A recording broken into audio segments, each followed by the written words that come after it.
Hello everyone. Once again welcome to Net Biology. We were talking about cell division and cell cycle. इससे पहले हमने interface के बारे में डिस्कस किया था. अब हम बात करेंगे एम फेज की, जो एक्चुअल डिवीजन की फेज है. M phase, M stands for multiplication. Multiplication phase क्या है, इसके बारे में हम इस पर्टिकुलर वीडियो में डिस्कस करने वाले हैं. सबसे पहले इस डायग्राम से स्टार्ट करते हैं.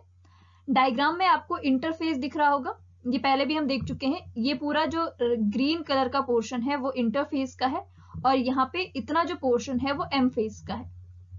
तो इंटरफेज में आपने 3 फेजेस देखी. G1 फेज, इसको हमने देख लिया. रेप्लिकेशन या सिंथेसिस फेज, एस फेज, ये भी हमने देख लिया. और G2 फेज, ये भी हम डिस्कस कर चुके हैं. ठीक है, मैंने कहा था हर एक फेज अपने आगे आने वाली फेज के लिए प्रिपेयर होती है. जैसे G1 फेज में जो भी चेंजेस होंगे वो एस फेज के लिए होंगे. एस फेज में जो भी चेंजेस होंगे वो G2 फेज के लिए होंगे और G2 फेज में जो भी चेंजेस होंगे वो एम फेज यानी कि मल्टीप्लिकेशन फेज या जो डिवीजन की फेज है, सेल डिवीजन, उसके लिए होंगे. ठीक है, तो यहाँ पे तक हमने डिस्कस कर लिया था. इसके बाद हमने एक G0 फेज भी देखी थी. सेल डिवीजन के बाद वो फेज आ जाती है G0 फेज. कुछ इस तरीके से हम बता सकते हैं कि यहाँ पे जो फेज आएगी वो G0 फेज है. अगर यहाँ से सेल इस डिवीजन में ना जाके उस डिवीजन से अलग हो जाए, क्विट कर दे डिवीजन को, वापस से वो इंटरफेज में ना जाए, प्रिपरेशन में ना जाए और डिवीजन को क्विट कर दे. ये टेम्परली भी हो सकता है, परमानेंटली भी हो सकता है. तो वो फेज क्या कहलाती है? G0 phase. ठीक है, अब जो एक्चुअल डिवीजन की फेज है G2 के बाद, उसमें से भी 2 स्टेजेस यहाँ पे आपको दिख रही होगी. एक में न्यूक्लियस डिवाइड्स ऐसा लिखा हुआ है और दूसरे में सेल डिवाइड्स यहाँ पे लिखा हुआ है, साइटोकाइनेसिस. तो ये भी हम डिस्कस करेंगे आगे वीडियो में.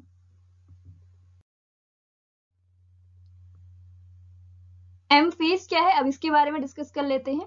M stands for multiplication. कई बार आपने एम से माइटोसिस या माइटोटिक फेज भी देखा होगा. वो इसलिए लिखा जाता है क्योंकि जो रेगुलर और कॉमन डिवीजन है हमारी बॉडी में वो क्या है?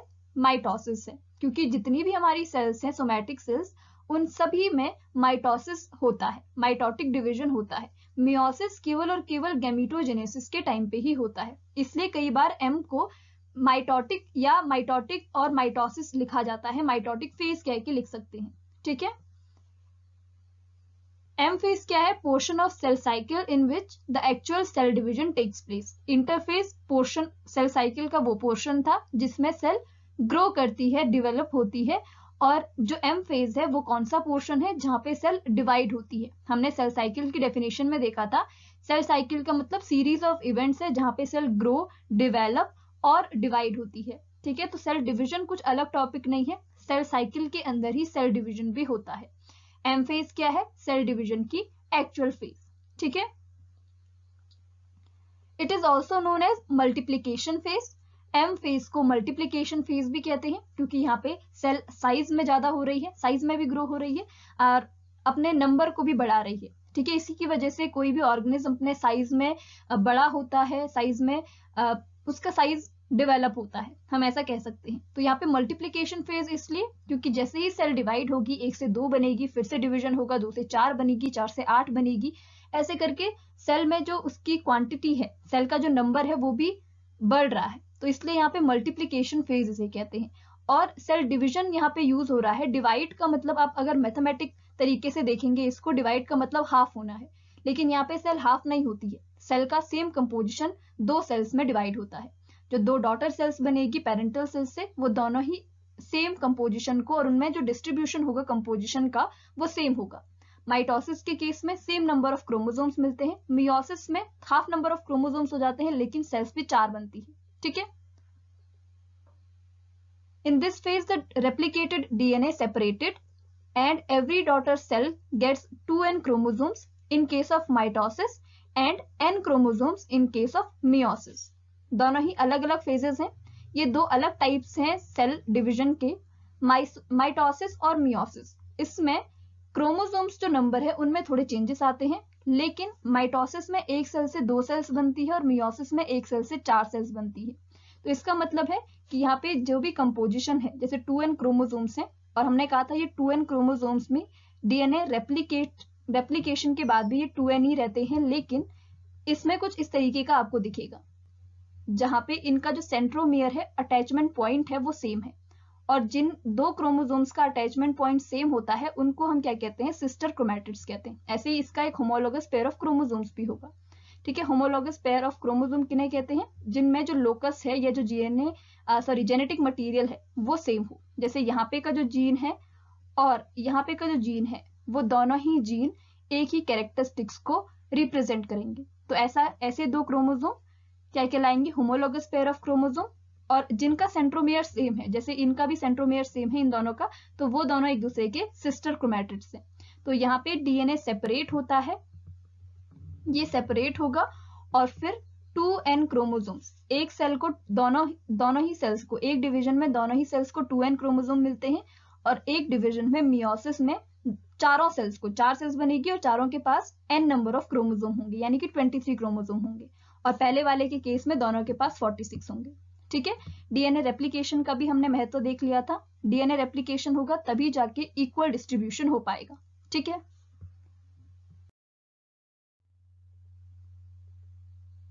अब ये एम फेज या मल्टीप्लिकेशन फेज या माइटोटिक फेज, जो भी आप कह लो, उसकी भी 2 स्टेजेस होती हैं। और वो 2 स्टेजेस क्या है, पहली कैरियोकाइनेसिस और दूसरी साइटोकाइनेसिस। तो ये दोनों क्या है, ये डिस्कस कर लेते हैं। पहले कैरियोकाइनेसिस से। कैरियो, यहाँ पे जो कैरियो या कैरियन है, इस शब्द का मतलब होता है न्यूक्लियस। काइनेसिस मतलब सेपरेशन, डिवीजन, जो भी आप कह लो। तो यहाँ पे न्यूक्लियस डिवाइड होता है। पहले सेल डिवीजन, सेल पूरी तरीके से जब डिवाइड होगी उसके लिए पहले न्यूक्लियस का डिवाइड होना जरूरी है। तो सबसे पहले कैरियोकाइनेसिस चलता है, उसके बाद साइटोकाइनेसिस चलता है। कैरियोकाइनेसिस में in this step the nucleus of a parental cell separates, divides during cell division. या तो वो सेपरेट या तो डिवाइड, जो भी आप कह लो, इन दोनों में से आप जो भी शब्द का यूज कर सकते हैं। यहाँ पे न्यूक्लियस पहले सेपरेट होता है, एक न्यूक्लियस से 2 न्यूक्लियस बन जाएंगे। तो यहाँ पे न्यूक्लियस का सेपरेशन या न्यूक्लियस का डिवीजन है। ठीक है, सेल के अंदर सेल एक ही रहेगी, सेल के अंदर जो 2 न्यूक्लियस हैं वो बन जाएंगे। सेल एक ही है, यहाँ पे एक सेल के अंदर के जो 2 न्यूक्लियस हैं वो डिवाइड हो जाएंगे। सॉरी, एक न्यूक्लियस जो सेल के अंदर है वो 2 में कन्वर्ट हो जाएगा। ठीक है, the replicated DNA, replicated DNA, DNA यहाँ पे कंडेंस फॉर्म में जाता है। डीएनए की semi condense form chromatin thread, highly condense form chromosome. तो सेपरेशन के टाइम पे, सेल डिवीजन के टाइम पे हमको क्रोमोसोम्स दिखते हैं।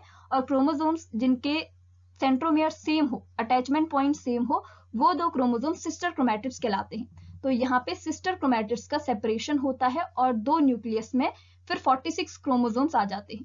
ठीक है, मियोसिस में क्या होता है ये हम बाद में डिस्कस करेंगे। अभी हम माइटोसिस की बात करें, क्योंकि मैंने कहा कि कॉमन डिवीजन है, आपको हर जगह पे माइटोसिस दिखेगा। मियोसिस केवल गैमीट फॉर्मेशन के टाइम पे, और मियोसिस इंपॉर्टेंट भी है इनहेरिटेंस बायोलॉजी के लिए। ठीक है, यानी जेनेटिक्स के लिए। Separation takes place in this phase, किसका सेपरेशन, सिस्टर क्रोमैटिड्स का। किसके केस में, माइटोसिस के केस में। मियोसिस में भी सिस्टर क्रोमैटिड सेपरेट होते हैं, लेकिन उससे पहले होमोलॉगस पेयर ऑफ क्रोमोसोम्स भी सेपरेट होते हैं। तो वो चीज बाद में है, वहां पे आप कंफ्यूज मत होइए, वहां पे आपको कंफ्यूज होने की जरूरत नहीं है। आप केवल अभी माइटोसिस के बारे में सोचिए। By karyokinesis 2 daughter nuclei forms.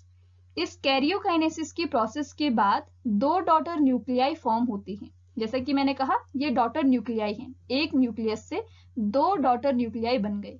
Cell एक ही है, अभी सेल में डिवीजन नहीं हुआ है, अभी केवल न्यूक्लियस डिवाइड हुआ है। तो एक सेल, ऐसी कंडीशन आएगी, एक सेल के पास 2 न्यूक्लियस होंगे।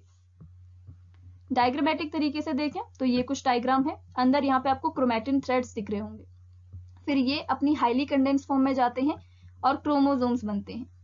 यहाँ पे ये क्रोमोसोम, ठीक है। तो यहाँ पे हाईली कंडेंस फॉर्म कौन है, क्रोमोसोम। और उसके बाद यहाँ पे आपको सेपरेट हुआ दिख रहे होंगे, 2 न्यूक्लियस बने हैं, लेकिन सेल अभी डिवाइड नहीं हुई है। सेल के अंदर 2 न्यूक्लियस हैं, सेल अभी वैसी ही है।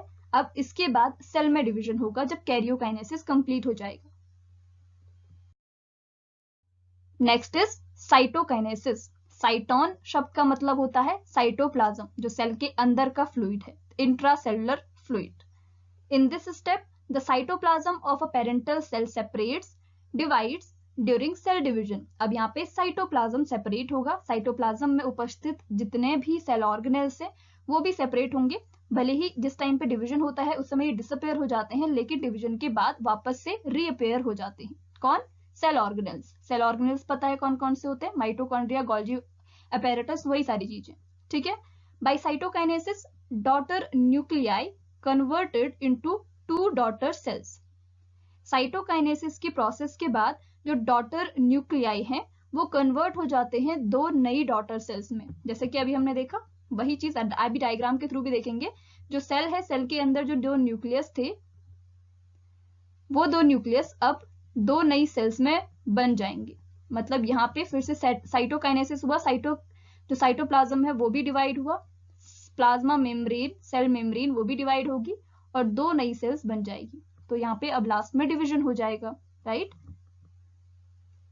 ये जो प्रोसेस है वो साइटोकाइनेसिस की है। और उसके बाद फिर से जो हाईली कंडेंस फॉर्म डीएनए की थी क्रोमोसोम, वो वापस से क्रोमैटिन थ्रेड में कन्वर्ट हो गए और उसके बाद सेल ऑर्गेनेल्स भी यहाँ पे आ जाएंगे। सारी सेल के अंदर सेल ऑर्गेनेल्स भी आ जाएंगे। ठीक है। तो इस तरीके से डिवीजन होता है 2 फेजेस में, 2 स्टेप्स में। अब यहाँ पे जो कैरियोकाइनेसिस है वो इंपॉर्टेंट है। कैरियोकाइनेसिस में माइटोसिस, मियोसिस सभी में अलग अलग फेजेस आती है। तो सबसे ज्यादा इंपॉर्टेंट कैरियोकाइनेसिस है, न्यूक्लियस डिवीजन, वो प्रोसेस सबसे इंपॉर्टेंट है। साइटोकाइनेसिस सिंपल है, साइटोकाइनेसिस ऐसे ही करके होता है, सीधे साइटोन का जो साइटोप्लाज्म है या जो सेल ऑर्गेनेल्स है वो डिवाइड होते हैं, वो सिंपल प्रोसेस है। डिफिकल्ट कौन है और सबसे ज्यादा ध्यान रखने की जरूरत किस में है? आपके कैरियोकाइनेसिस में। ठीक है। अब लास्ट में थोड़ा सा ओवरव्यू है टाइप्स ऑफ सेल डिवीजन, जहां पे मैं आपको केवल 3 सेल डिवीजन के टाइप्स बता रही हूँ, नाम बता रही हूँ। इसके बाद इसकी एक्चुअल प्रोसेस के बारे में और ये है क्या, इनको हम फिर अलग वीडियोस में देखेंगे। पहला है amitosis, mitosis and meiosis. Amitosis को डायरेक्ट डिवीजन या बाइनरी फिजन कहा जाता है, हिंदी में कहें तो असूत्री विभाजन, एमाइटोसिस। इसके बाद की जो वीडियो होगी वो एमाइटोसिस पे होगी। नेक्स्ट जो टाइप है सेल डिवीजन का, दैट इज माइटोसिस। इसको इनडायरेक्ट या इक्वेशनल डिवीजन कहा जाता है, हिंदी में कहें तो समसूत्री विभाजन। लास्ट है मियोसिस, जिसको रिडक्शनल डिवीजन कहते हैं, हिंदी में अर्धसूत्री विभाजन। ये 3 चीजें हम डिस्कस करेंगे एक एक करके। पहले एमाइटोसिस के बारे में जानेंगे नेक्स्ट वीडियो में। ठीक है। तो ये सब था सेल डिवीजन या जो एम फेज है, एम फेज के बारे में। अब हम सेल डिवीजन के टाइप्स देखेंगे नेक्स्ट वीडियो से। ठीक है। So thank you so much.